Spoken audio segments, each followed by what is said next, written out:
किसी डॉक्टर को बुद्धिजीवी नहीं कहा, किसी इंजीनियर को बुद्धिजीवी नहीं कहा, किसी प्रोफेसर को बुद्धिजीवी नहीं कहा, किसी वकील को बुद्धिजीवी नहीं कहा, किसी एमए एमएससी पीएचडी वाले को भी बुद्धिजीवी नहीं कहा, किसी वकील को भी बुद्धिजीवी नहीं कहा, किसी आपके नेता को भी बुद्धिजीवी नहीं कहा। अब आपके बीच में क्वेश्चन आएगा कि आखिर बाबा साहब अम्बेडकर के नजरों में बुद्धिजीवी कौन है? तो बाबा साहब अम्बेडकर कहते हैं, जो उन्होंने पूरी किताब लिखी और जो पूरी किताब जो संपूर्ण वांग्मय के माध्यम से आपके बीच में आ चुकी है, 21 किताबें, उसमें पहले ही खंड में बाबा साहब अम्बेडकर लिखते हैं बुद्धिजीवी की परिभाषा। बाबा साहब भीमराव अम्बेडकर ने आंदोलन चलाने की जो जिम्मेदारी है वो सौंपी। वो किस पर सौंपी ये जानना जरूरी है, सब पर नहीं सौंपा है। आप लोग जरा सोचना इस बात को। बाबा साहब भीमराव अम्बेडकर कहते हैं कि मेरा आंदोलन, मेरा मूवमेंट वही चलाएगा जो बुद्धिजीवी होगा। अब आप ये जानेंगे बुद्धिजीवी कौन है, किसको बुद्धिजीवी कहते हैं? तो बोधिसत्व बाबा साहब भीमराव अम्बेडकर ने किसी डॉक्टर को बुद्धिजीवी नहीं कहा, किसी इंजीनियर को बुद्धिजीवी नहीं कहा, किसी प्रोफेसर को बुद्धिजीवी नहीं कहा, किसी वकील को बुद्धिजीवी नहीं कहा, किसी एमए एमएससी पीएचडी वाले को भी बुद्धिजीवी नहीं कहा, किसी वकील को भी बुद्धिजीवी नहीं कहा, किसी आपके नेता को भी बुद्धिजीवी नहीं कहा। अब आपके बीच में क्वेश्चन आएगा कि आखिर बाबा साहब अम्बेडकर के नजरों में बुद्धिजीवी कौन है? तो बाबा साहब अम्बेडकर कहते हैं, जो उन्होंने पूरी किताब लिखी और जो पूरी किताब जो संपूर्ण वांग्मय के माध्यम से आपके बीच में आ चुकी है, 21 किताबें, उसमें पहले ही खंड में बाबा साहब अम्बेडकर लिखते हैं बुद्धिजीवी की परिभाषा। जिस दिन हम लोगों ने बुद्धिजीवी की परिभाषा समझ गए, समझदार लोगों की परिभाषा समझ गए, उस दिन हम लोग आंदोलन करना चालू कर देंगे, मूवमेंट समझ जाएंगे, मिशन चलाना समझ जाएंगे। तो बाबा साहब अम्बेडकर कहते हैं, बुद्धिजीवी व्यक्ति वह है जो दूरदर्शी हो, नेतृत्व क्षमता रखता हो और सलाह देने की क्षमता रखता हो, वही बुद्धिजीवी है। ये बाबा साहब अम्बेडकर कहते हैं। 3 गुण, मात्र 3 गुण होना चाहिए।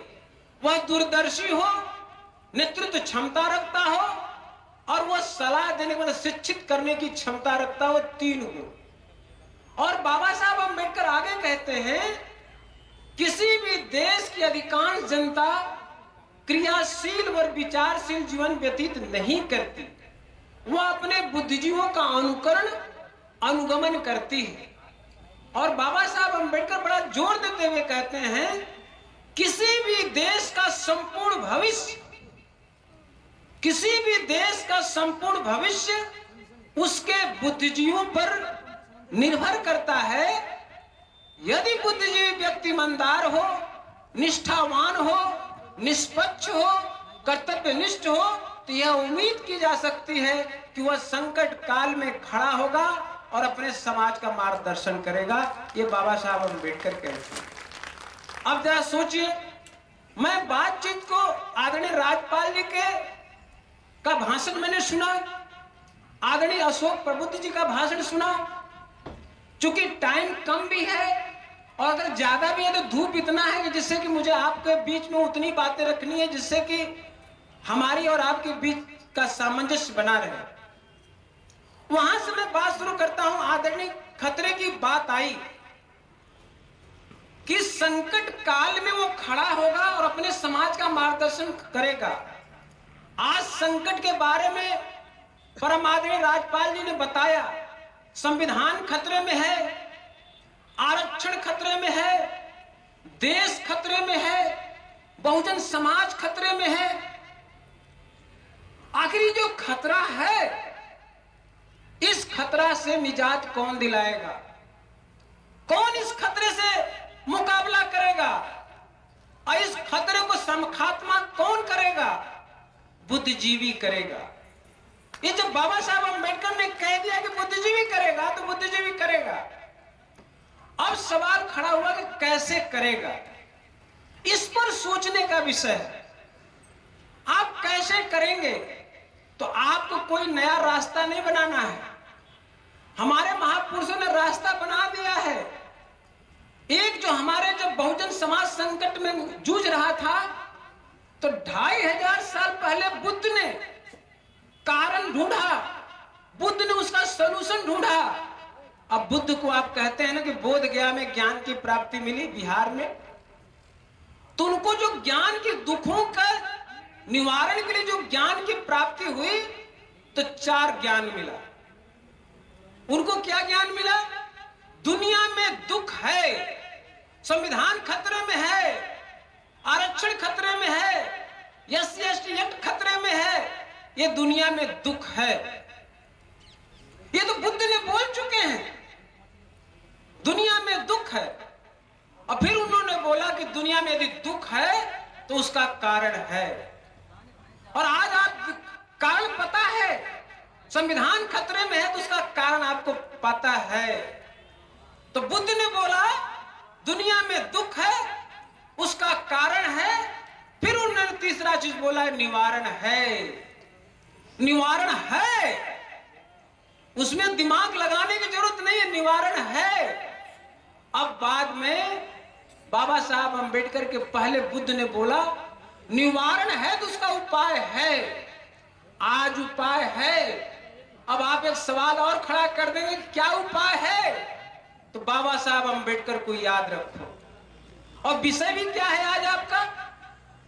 आज का विषय भी क्या है? विषय ये है कि डॉक्टर अम्बेडकर मिशन बढ़ाओ, आरक्षण और संविधान बचाओ सेमिनार। ये जो विषय है इस पर आप फोकस करना। एक चीज मैं बार बार आग्रह करता हूं, यदि आपको विषय समझ में आ गया तो ये समझ लीजिए कि आपको आधा समस्या का समाधान समझ में आ गया। जब तक आप विषय नहीं समझेंगे, कारण नहीं समझेंगे, तब तक आप निवारण कर ही नहीं सकते और निवारण का उपाय भी नहीं सोच सकते। अब बाबा साहब अम्बेडकर को ध्यान रखिए, 1942 में बाबा साहब अम्बेडकर ने भाषण देते हुए कहा था, शिक्षित करो, आंदोलित करो, संगठित करो और अपने आप पर विश्वास करो। अपने विश्वास को डिगने मत दो, क्योंकि तुम तो न्याय के पथ पर हो, तो भला अपनी लड़ाई कैसे हार सकते हो। ये बाबा साहब अम्बेडकर ने कह दिया। अब जरा देखिए, उन्होंने उपाय भी दे दिया। राउंड टेबल कॉन्फ्रेंस में, गोल में सम्मेलन में उन्होंने एकदम से आपको उसका उपाय दे दिया। और 1 मैन 1 वोट 1 वोट 1 वैल्यू एकदम अधिकार दे दिया। और जब यह अधिकार दिया कि तुम्हें वोट राइट मिल गया, वोट का अधिकार जब मिल गया, अब उस वोट के अधिकार को कैसे प्रयोग करना था। हम लोग बाबा साहब अम्बेडकर के बाद कांग्रेस को कई साल जिताते रहे, जिताने में मस्त थे, वोट का अधिकार मिला, लेकिन अपने लिए प्रयोग नहीं किया, अपनी समस्याओं को समाधान करने के लिए उसका प्रयोग नहीं किया। अधिकार मिल जाना और उसका प्रयोग करना, ये दोनों बातें आपको मालूम होना चाहिए। इसलिए बहुजन नायक मानवर कांशीराम साहब कहते हैं कि आंदोलन कैसे चलाना चाहिए, कैसे नहीं चलाना चाहिए, ये दोनों चीज पता होना चाहिए। हमको वोट देना चाहिए, ये तो मालूम है, लेकिन कहां देना चाहिए, कहां नहीं देना चाहिए, किसको हुक्मरान बनाना चाहिए, किसको हुक्मरान नहीं बनाना चाहिए, ये भी पता होना चाहिए। तभी हम लोग अपने दुखों का इलाज कर सकते हैं। इसीलिए तो सेमिनार की जरूरत पड़ती है। अब सवाल खड़ा हुआ कि बहुजन नायक मानवर कांशीराम साहब ने, इन्होंने भी एक नारा दिया कि हम कैसे समाज को अपने अधिकारों से उसको कैसे लैस कराएंगे। तो मानवर साहब ने एक नारा दिया, सिट टुगेदर, साथ बैठो,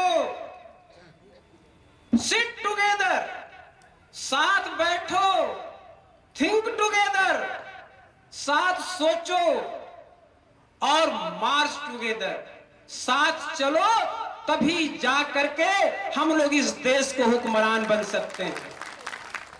इस बात को याद रखना, साथ बैठो, साथ सोचो, साथ चलो। और जब साथ चलने की बात आई तो किधर चलना है। वोट का अधिकार तो हमको मिला, लेकिन मानवर साहब ने अपने समाज को साथ बिठा के, साथ सोचवा के, साथ चल करके आपको एक नारा दिया कि वोट हमारा, राज तुम्हारा नहीं चलेगा। और उन्होंने कहा कि वोट हमारा होगा, राज हमारा होगा।